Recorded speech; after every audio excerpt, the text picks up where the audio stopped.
ఆంధ్రప్రదేశ్ ముఖ్యమంత్రి నారా చంద్రబాబు నాయుడు విజన్లో భాగంగా కూటమి ప్రభుత్వం ఆంధ్రప్రదేశ్ను ఆర్టిఫిషియల్ ఇంటెలిజెన్స్ స్కిల్ హబ్గా రూపొందించడమే లక్ష్యమని దేశ గ్రామీణాభివృద్ధి మరియు సమాచార ప్రసారాల శాఖ సహాయ మంత్రి పెమ్మసాని చంద్రశేఖర్ అన్నారు. అందులో భాగంగా ప్రపంచ ప్రఖ్యాత గూగుల్ సంస్థతో ఒప్పందం కుదుర్చుకుందని తెలిపారు.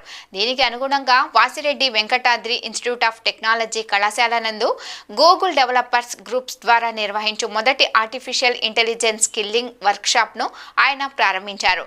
2 రోజుల పాటు నిర్వహించు ఈ సదస్సులో విద్యార్థులకు, అధ్యాపకులకు build AI application and designs పై అవగాహన కలిగించనున్నారు. ఈ సందర్భంగా మంత్రి పెమ్మసాని మాట్లాడుతూ ప్రపంచంలో ఎక్కడ ఉన్నా తెలుగువారు ముందంజలో ఉండే విధంగా భవిష్యత్ తరాల సాంకేతికతను అందిపుచ్చుకోవాలని, ముఖ్యంగా ఇంజనీరింగ్ విద్యార్థులు మెరుగైన ఉపాధి అందిపుచ్చుకునేలా కూటమి ప్రభుత్వం ప్రణాళిక రూపొందించిందని అన్నారు.